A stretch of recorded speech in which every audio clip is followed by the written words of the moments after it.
Who is biting the women of London? Where is the body of that old dead scientist? And who is that hairy guy delivering my laundry? These and other questions will be answered in this week's It's Frenzy Fright. Welcome to Frenzy Frights, a horror movie review show. My name is Gerry.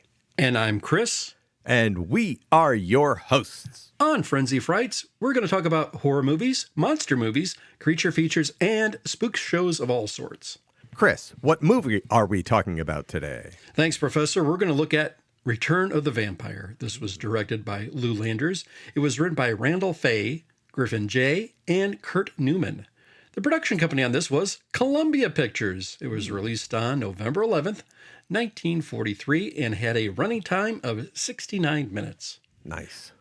For our cast, we had Bela Lugosi as Armand Tesla, Nina Falk as Nikki Saunders, Roland Varno as John Ainsley, Fredian Escort as Lady Jane Ainsley, Miles Mander as Sir Frederick Fleet, Matt Willis as Andreas Orby, Adela Nesmith as Elsa Walter, Gilbert Emery as Dr. Walter Saunders, and in a couple of uncredited parts, we had Shirley Collier as Nikki as a child, and Donald Dewar as John as a child. Prof, can you give us a brief synopsis of this movie, and then we'll follow up with our own thoughts? You betcha. Spoilers abound here. The movie opens with a textual observation about man's imagination, with flowery words like fantastic and grotesque. The text is displayed over the top of a screaming young lady in foggy London getting enveloped by a man, probably vampiric, and also some frozen crows. Oh boy, this is going to be fun. Saul Bass, eat your heart out. There's a lot to cover in the first 30 seconds of this movie, so bear with me. We get an official sounding narrator reporting on the case of Armand Tesla, vampire, from the year 1918, October 15th. We get a ton of info from our helpful narrator, which almost distracts us from the fact that we're following Andreas, a wolfman, walking across a foggy priory cemetery at night. He enters a mausoleum, and we find that he can speak through those fangs pretty good. He speaks to the coffin and tells his master it's safe to get out of the coffin. The lid opens, and we don't see the vampire, but we know that he's got the voice of someone named Bela Lugosi. You can Armand Tesla him all you want. You know what we're all thinking. We get an epic shot of this vampire, not his face, mind you, walking across the foggy cemetery, and I think he turns into a bat. One of Tesla's victims has been found. She has extreme anemia, blood loss, and is sometimes in a trance, sometimes talking trash. She's got 2 marks on her jugular vein and negative blood, AB. She is hypnotized and saying things like, eyes like burning coals, don't come near, don't touch me, before she goes full Renfield and starts apologizing to the wind. I didn't tell them, master. She dies, I think, and a wolf howls just to make sure. Professor Sanders, who's her doctor, he's not Dr. Seward, but you get the idea. He goes home and reads an old-timey medical journal article, The Supernatural and Its Manifestation by Dr. Armand Tesla.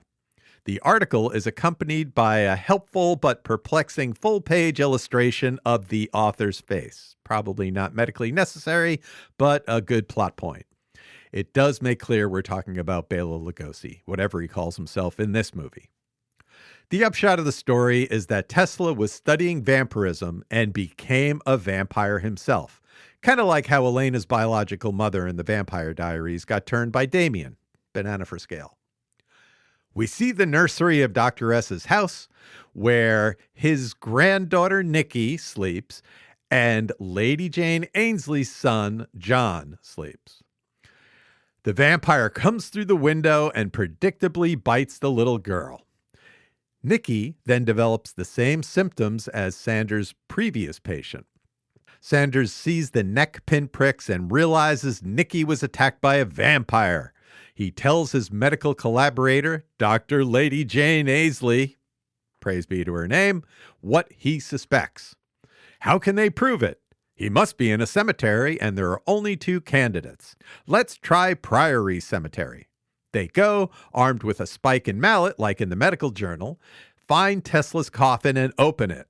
His face casts no reflection in a mirror, so he must be a vampire. They go to spike Tesla, but Andreas, the werewolf, enters. They spike him. Andreas collapses, and through the magic of not moving while the makeup artist takes off the werewolf makeup, the Wolfman magically transforms into some guy. Yay, the vampire is dead, and we're only 15 minutes into the movie. Now we can relax and have fun. Well, maybe not. Fast forward to World War II London. Saunders is dead, and Lady Jane has been job training Andreas in her science lab. Nikki is now an adult, and John is her fiancé, which is definitely an upgrade from David Manners. Sir Frederick Fleet of Scotland Yard is a friend of Lady Jane, but they're investigating the report of her staking what she claims is a vampire all those years ago. Remember I said it was World War II, London? Well, it's air raid time. Bombs are dropping everywhere. The Gerrys hit the key military target of Priory Cemetery. A pair of comically cockney grave diggers, this time, arrive and see that the bomb has opened Tesla's grave and there's a spike in his chest. They remove the spike, and when they hear a moan from the body, they quickly rebury him in another grave and split. Lady Jane's been working with Andreas to help get the scientists out of Germany that are being, locked up by the Nazis. However, Andreas hears the report about how Scotland Yard wants to open Tesla's grave, and he is concerned about his old master coming back to ruin his life. Later, we see Tesla crawl through the soil to rise from his new grave and sashay across the still foggy graveyard, cape still pressed. He re-enlists Andreas as his werewolf Renfield, and we finally see Lugosi's actual face. Yay, Bela Lugosi! Andreas bravely resists his mind control because of all the trust and compassion Lady Jane gave him, but Tesla is too powerful. Andreas helps him move their lair to the basement of the bombed St. Mary's Church basement. Tesla has a grudge against Lady Jane and Saunders. Since last time he bit Nikki, he has some control over her. Lady Jane sends Andreas to pick up one of those German scientists, Dr. Bruckner. But Andreas kills him, takes his clothes and his ID, and Tesla will now pretend to be Dr. Bruckner. And since Scotland Yard can't find Tesla's body, the charges against Lady Jane are dropped. So Bruckner / Tesla / Lugosi / Dracula, pick whatever one you want, arrives at Lady Jane's fancy society soiree and meets all the swells. Control the mind, you control the body, he helpfully says. Lady Jane offers Bruckner the run of her lab for his research, and Bruckner Tesla agrees. Lady Jane had Dr. Saunders' manuscript about the 1918 Tesla affair locked in a desk drawer. That drawer has been forced open. Weird. Sir Frederick takes hair samples stuck on the lock back to Scotland Yard for analysis. Nikki finds the manuscript in her room and reads it, and then hears the voice of Tesla, demands that she come to him. She goes to the lab to meet Tesla Bruckner, and he reveals his true identity. I shall command, you shall obey, he informs her. He bites her again to give her a booster. In the morning she don't look fine. Nikki's got a vampire on her mind. They find her on the bedroom floor with bites on her neck. Tesla's back and there's going to be trouble. Lady Jane knows what's up and assures Nikki's brother John that something will be done. Badass. Lady Jane wants Sir Frederick to find vampire Tesla. He's not so sure, but sends men to confront Andreas, who wolfs out on them.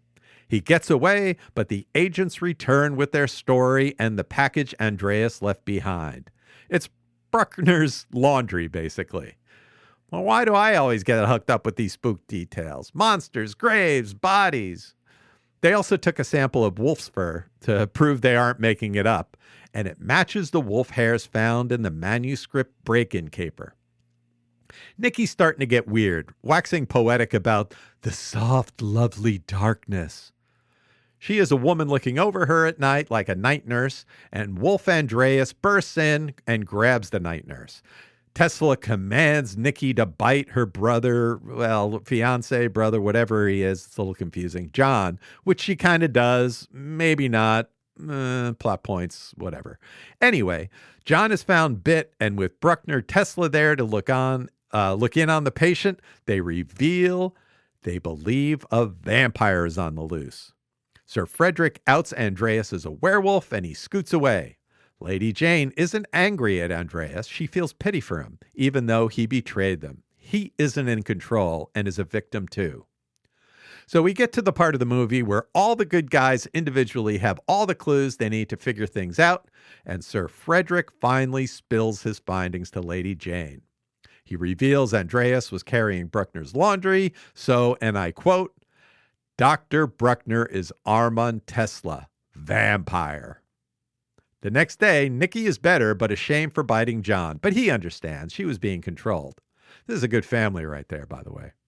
At night, Armand Tesla arrives at Lady Jane's house and goads her as she plays the family organ. It must be nice to be rich.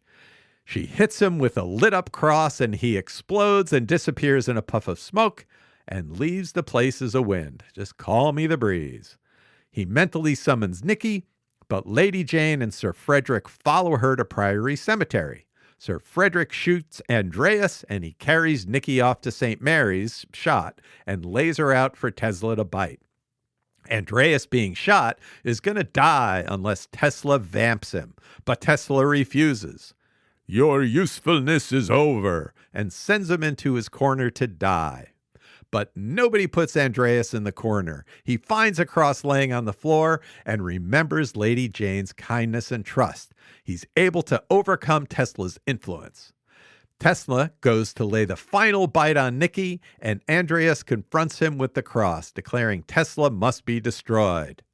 Air raid! A bomb hits the church, and rubble is everywhere.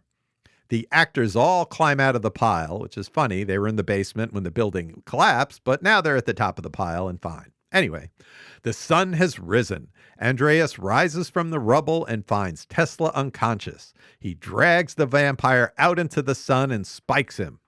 Nikki is freed. Tesla decays. Lady Jane and Sir Frederick arrive, and Nikki tells her about Andreas's heroism, but Andreas is dead.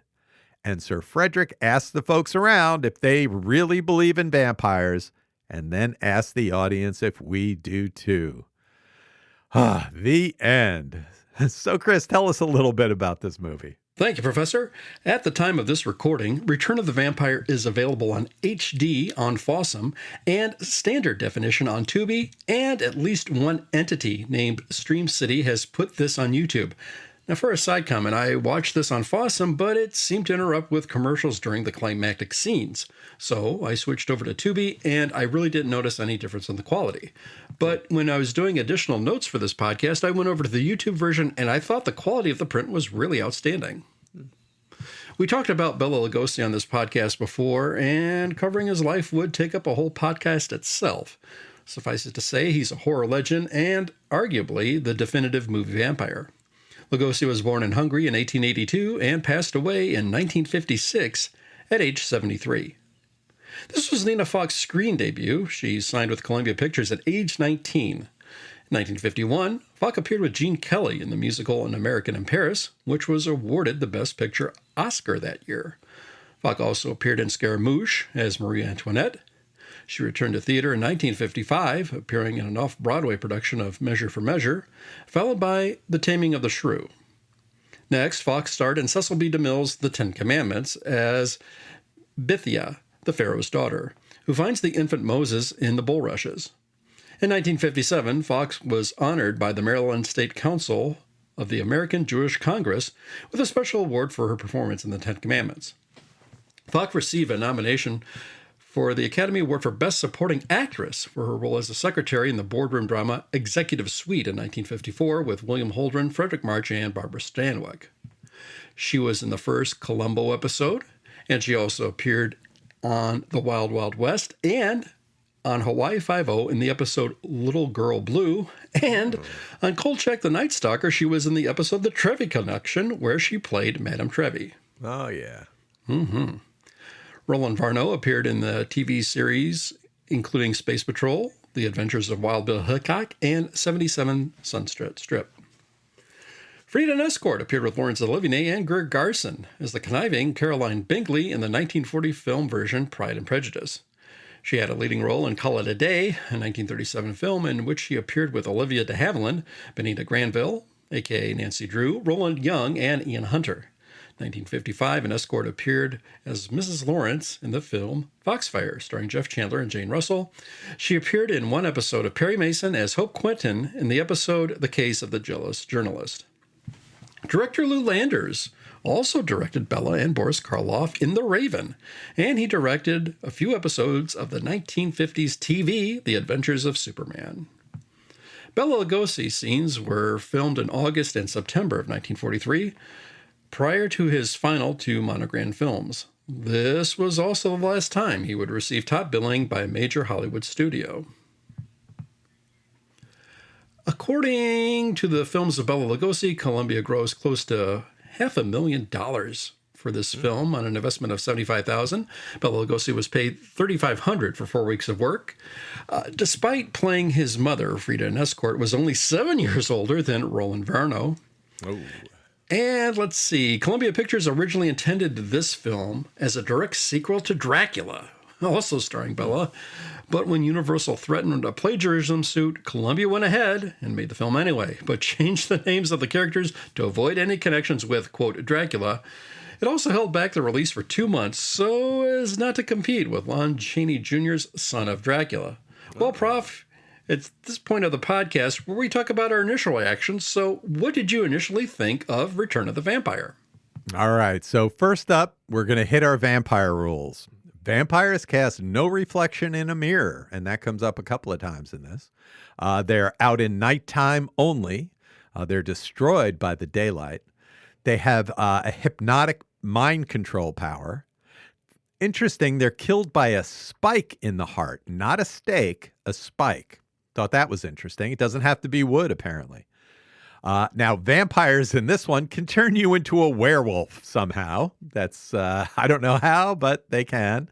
And they can also disappear in an explosion and puff of smoke. That's, I think that's all of them. Maybe we might come up with a couple more vampire rules as we go. One thing I noticed, this is a Bela Lugosi vampire movie. Feels real Gothic-y and universally, but there's no Universal music, which I love the Universal horror music. This one does not have it, which is kind of a shame. A couple of, I don't want to make it sound like I really don't like this movie because I like it a lot, but the movie opens with beginning text, a big thing to read, kind of like a Star Wars scroll. And then at the end, Sir Frederick directly addresses the audience. These are not my favorite things in movies, but it's fine. It works anyway. I love seeing Bela Lugosi as a vampire. There's in, real major films, there's only, I think, 3 examples I can think of. Dracula, this one, and Abbott and Costello Meet Frankenstein, where he plays a vampire akin to Dracula. And the wax dummy in Daughter of Dracula doesn't count. One thing I really love about this movie is the fact that Tesla is defeated by Andreas, who was taught goodness and compassion by Lady Jane. It really has a hero's journey in Andreas, and definitely a source of, goodness and good energy and active energy by Lady Jane. I think she's fantastic in this. One of a great character. She's kind, she's polite, she's compassionate, and she takes zero nonsense when it comes to vampires attacking her family. She is absolutely the driving force behind this movie, and I would love to see a series of Lady Jane Ainsley, Vampire Hunter. Anyway, Chris, what are some of your initial reactions of Return of the Vampire? Thanks, Prof. Wow. Right out of the gate, you just see the logo and there's Columbia Pictures, and it's not Universal. Hey, look. Wow. How about that? One thing I thought was pretty cool, we have a werewolf right out of the gate, but this one is not a howling maniac. It doesn't growl and it talks coherently. I thought that was cool. We also had a child in peril, and a child is a victim where we saw Nikki here, and I couldn't help but notice that could possibly be off-putting to some. This sort of had a B-movie vibe to me, sort of had a noirish vibe. I can't quite put my finger on it, but this was something I kind of felt as I was watching this film. I thought Matt Willis as Andreas was really, really good, as was Frida and Escort as Lady Jane. But as I was watching this, I couldn't help but notice, to me, at least, to myself, it seemed longer than the 65 minutes that we had going throughout this thing. So, Prof, this is where we're going to shift a little bit and talk about some of our favorite moments of this film. And I'll turn it to you and let you take the floor first. What were some of your favorite movie moments of Return of the Vampire? Well, the first thing is that first scene with the Wolfman in the graveyard, and then Lugosi, and then the whole thing in the mausoleum, and then Lugosi leaves and walks off and turns into a bat. This is like the first minute or so of the movie, and I think it is absolutely perfection. All of the graveyard scenes are amazing. That graveyard, that foggy graveyard set was fantastic. I loved every moment spent there. There's also a scene where John is being examined and Bruckner, Tesla, Lugosi, Dracula is in the room. And I get, they're talking about it and they're saying, oh, well, we know there's a vampire on the loose. And just seeing Lugosi standing there, like with this grin on his face, just like, oh boy, seeing all these people as victims, he hasn't read the rest of the script, apparently. Bruckner is totally comfortable here. And then also, it was very interesting. We'll talk about this more later about the rubble of the church, the St. Mary's Church, which has been bombed, and the whole air raid thing, the whole World War II thing. But then it being so instrumental in the kind of Deus Machina, or how do you say that? Deus Ex Machina. That those air raid bombs they come in handy in the plot here. There's something about taking what's basically Count Dracula and putting him in the modern, quote, era of World War II that I found to be really fascinating. This movie coming out in 1943, so this was a very timely plot point, but still works today. It's not that, it's failed. People have forgotten about World War II and the bombing of London. How about you, Chris? What are some of your favorite movie moments? Thanks, Prof. Yeah, once again, I couldn't help but notice we've got the Cockney Coward Companions comedy relief here. Yes, how about that? Take it for what it's worth, a little bit of what you will.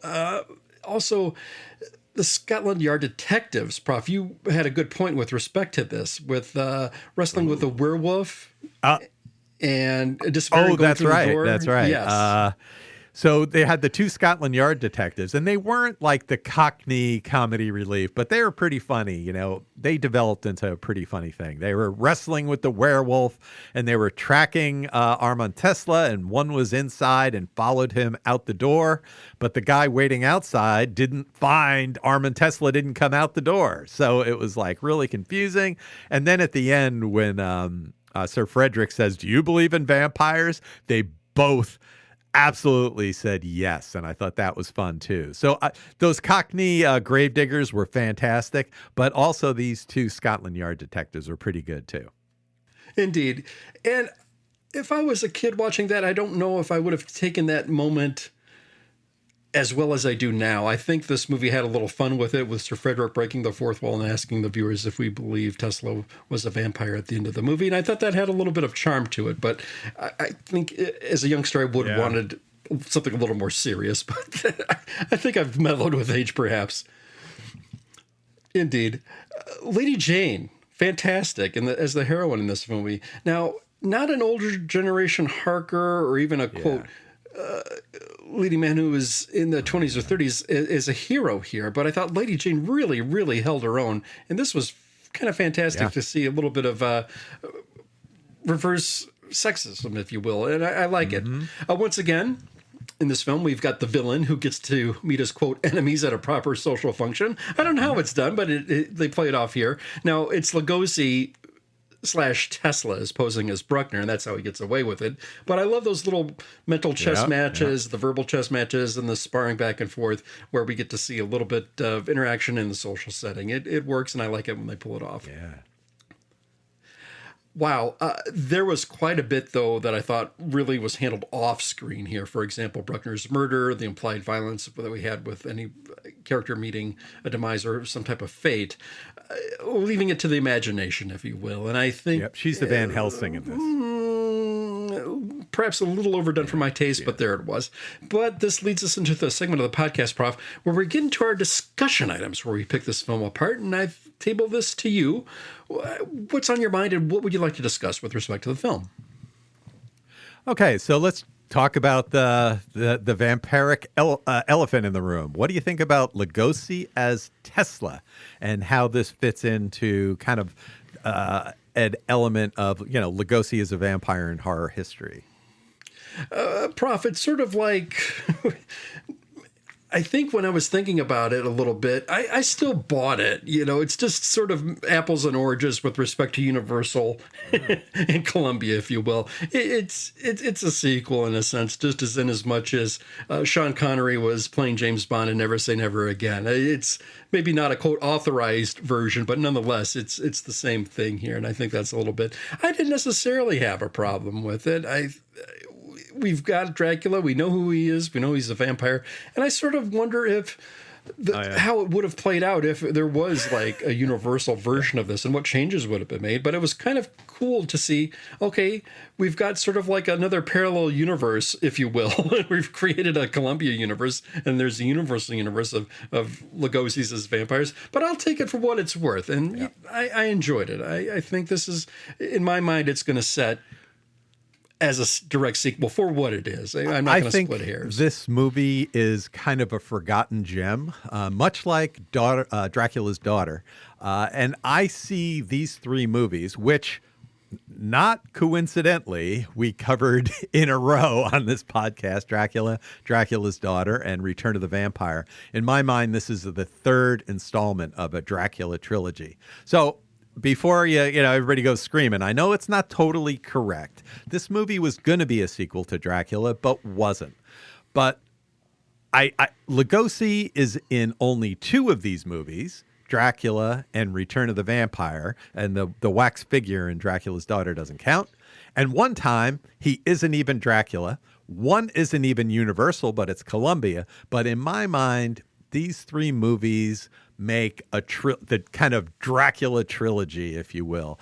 Now, how about this World War II setting of the movie? Most of the time we're in the 1800s in Transylvania, running around, the Borgo Pass and stuff like that. But this is London in World War II. Do you think the setting helps or hurts this movie, or is it just, it doesn't matter? Prof, I think it's a fantastic question. And when I initially was watching this, I thought, oh no, we're biting off way more than we can chew here. Please don't do this. Let's stick to one lane and leave it at that. This is going to be overly ambitious, and it's not going to be able to tie anything together. That said, after I settled into it, maybe about 15 to 20 minutes in, I thought it was a fantastic idea. I thought it helped the movie. I think it was a then contemporary feel and a vibe to it. And how often do we not see that in all of these whole black and white horror movies? But yeah, I thought this was pretty cool. The bombing rates were good, but I don't know if it was necessarily equally spread out. It was sort of a convenient for catch as catch can for the sake of the story. But I think it added an additional element, and for that I applaud it. Prof, did you have any issues with this? I thought it was, again, like you, it's not something that I was kind of traditionally used to. It starts in 1918, but then moves forward to the 40s. I think it was interesting using bombing raids as a plot device, because it seems like whenever you needed a bomb, it would show up in the plot. I thought, though, it was interesting seeing the wartime versus the Gothic. There was a lot of Gothic visuals in this, kind of traditional, foggy graveyards and spooky rooms and stuff like that.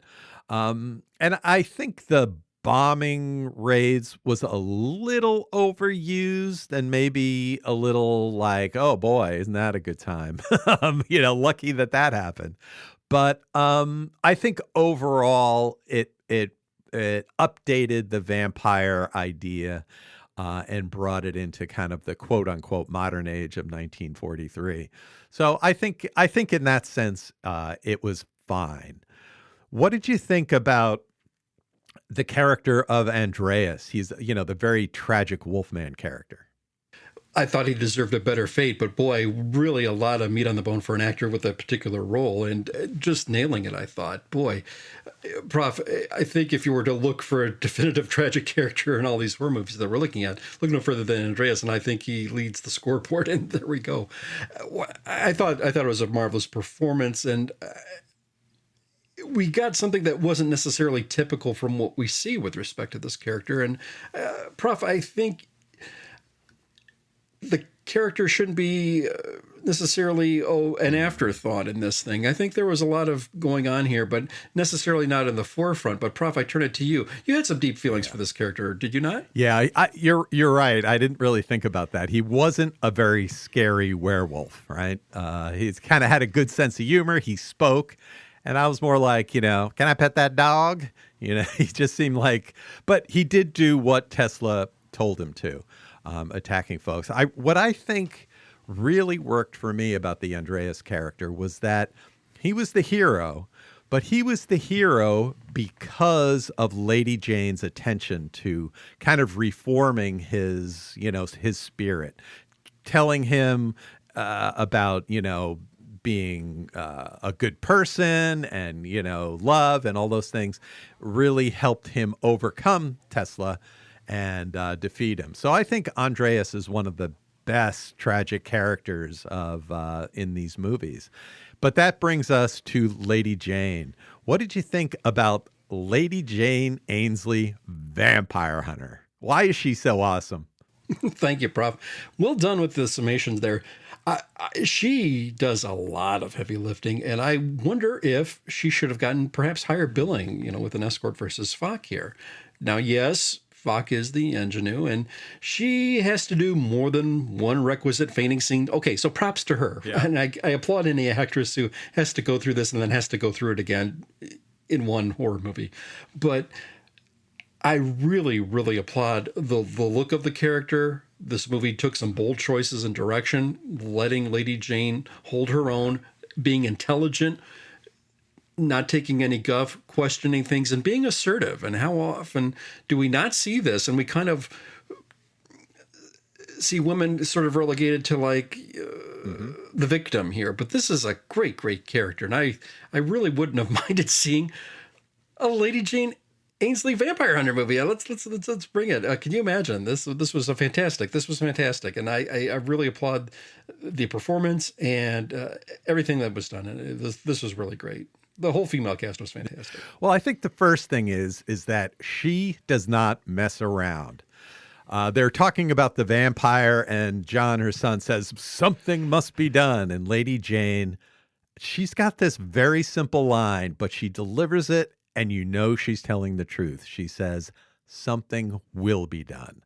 And you're like, Armand Tesla's in big trouble because she's after him. And you just felt that she had a will to her that, rivals Dracula's. It's kind of like Van Helsing. She's a great character in this movie.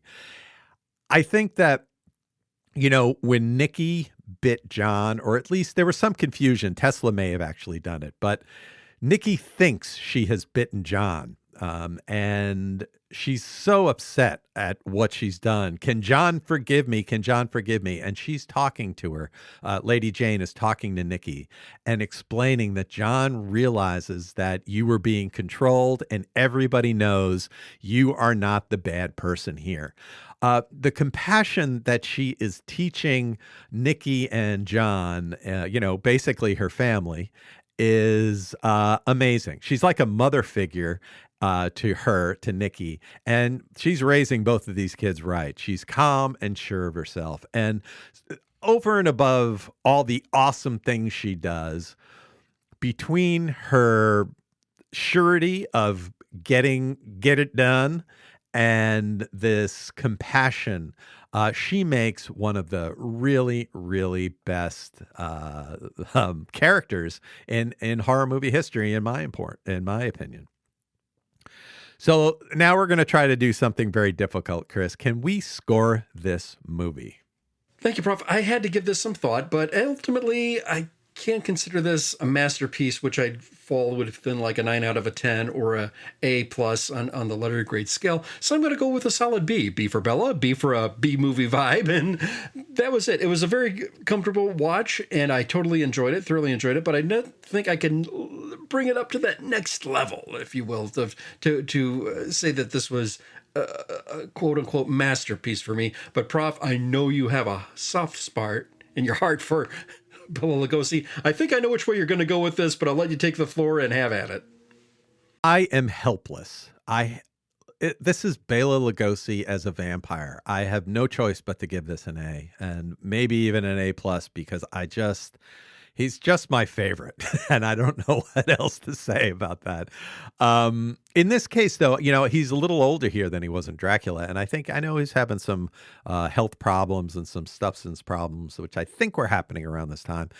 His teeth definitely looked a little shaky, and they definitely didn't have fangs on him. So, but even so, I just love this Lugosi as a vampire, and I love Lady Jane, and I wish they made the series of Lady Jane Ainsley Vampire Hunter.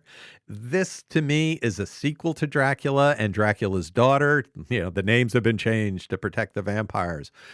But if you forget the first 15 minutes of this movie, you can pretend that it's the 1931 Dracula.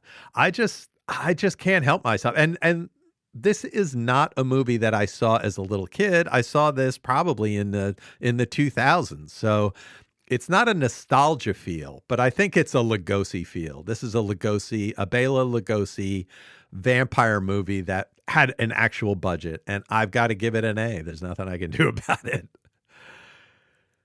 So thank you for checking out Frenzy Frights. Check out our other shows, The Professor Frenzy Show, where we cover indie comics, That Guy in That Show, where we look at great character actors, and our Twilight Zone episode review, where we review Twilight Zone episodes. Thanks for listening and watching. It's